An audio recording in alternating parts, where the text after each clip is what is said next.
The following infocast is a presentation of the X-Zone Broadcast Network, X-Zone TV channel and REL-MAR McConnell Media Company, broadcasting from Canada to the world and beyond.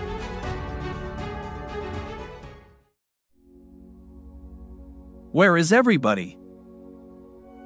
After decades of planning, construction has finally begun on the Square Kilometre Array, SKA, which will be the world's largest radio astronomy observatory when it is completed in 2028.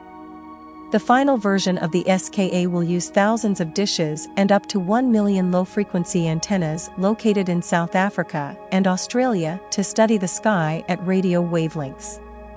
It also will be a valuable new tool for SETI because it will have enough sensitivity to intercept potential alien transmissions at large distances.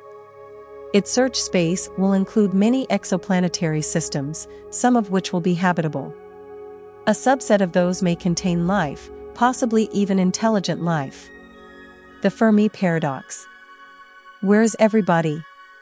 For that reason, the SKA raises our hopes of finding an explanation for what's often called the Great Silence. Also known as the Fermi Paradox, this refers to the puzzling observation that we have as yet seen no clear evidence for the existence of extraterrestrial intelligent life, despite the vast number of stars out there and the expectation that most of them have planets and moons. And no, even though the number of UAP sightings has increased, the US government still hasn't found proof for alien spacecraft on Earth. A recent survey by Jeffrey Marcy and Nathaniel Tellis adds to the long list of non-detections over the past 60 years or so. The researchers went looking for transient light pulses at optical and near-infrared wavelengths in the galactic plane, which might have been evidence of extraterrestrial beacons. They found none. Solutions to the Fermi Paradox. It could well be, of course, that we're simply not using the right technology to detect extraterrestrials. I raised this possibility once at a SETI meeting hosted at Arizona State University. Imagine using a walkie-talkie in modern New York, then wondering why no one responds. The reason is simple.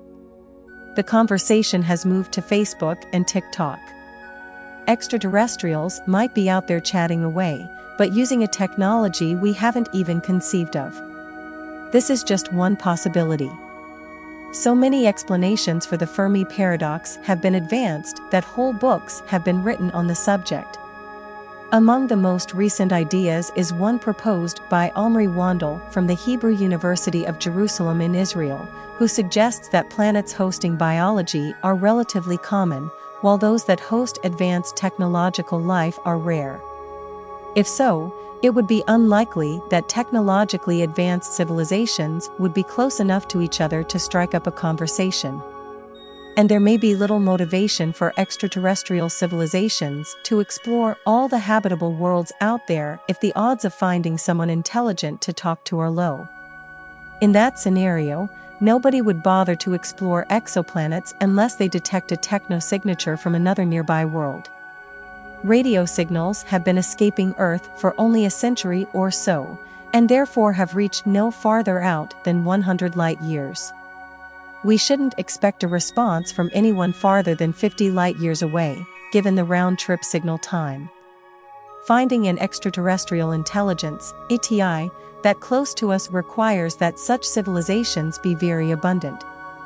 Wandel's assumption that biology is common on other planets, but ETI is not, is consistent with both the rare Earth hypothesis and the cosmic zoo hypothesis.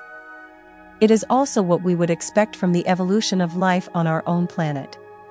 We've only been able to build telescopes for a few hundred of the 4 billion years that life has existed on Earth. What are the chances that some nearby civilization is at exactly our stage of technological development? Pretty low, probably. Further exacerbating the problem is the notion of a so-called Great Filter. If advanced civilizations do arise, they might not last for very long. There have been many intelligent life forms on our planet, for example, dolphins, apes, crows, elephants, and octopuses, to just name a few, for millions of years, yet only humans have graduated to the point where we can build space probes, and that only very recently. Unfortunately, some of the technologies associated with space travel can also be used for self-destruction. Another possibility is that ETI civilizations are plentiful, but just don't want to be detected. Perhaps they adhere to some kind of prime directive like in Star Trek, bound not to intervene in the evolution of young civilizations. Carl Sagan pointed out that if an ETI civilization is way ahead of us in technology, their actions would appear to us like magic. Just imagine a spy drone flying over a camp of Neanderthals. Aliens may consider Earth as some kind of nature preserve or zoo, which they observe from time to time without being observed themselves. Still, accidents may happen, and they could inadvertently show themselves. Could that be an explanation for some of the UAP sightings now being investigated by NASA? New technologies may help us figure out what's behind some of these mysterious events, but it's an incredibly challenging problem, and no quick answers are likely. Aliens may not act like humans. One thing we must be careful about is not to assume aliens will behave exactly like we do. In older SETI literature, especially that having to do with robotic interstellar von Neumann probes, it was assumed that ETI would explore and colonize the galaxy, just as historical civilizations have done on Earth. Wandel assumes the opposite. ETI won't be interested in colonization, but only will expend its limited resources on interstellar exploration if a technosignature is detected. It's difficult to say what humans will do if we become that technologically advanced. Perhaps it's because I'm an astrobiologist, but I would want to explore all possibly inhabited worlds, technosignatures or not. Once the square kilometer array is online, we may get closer to a resolution of the Fermi paradox.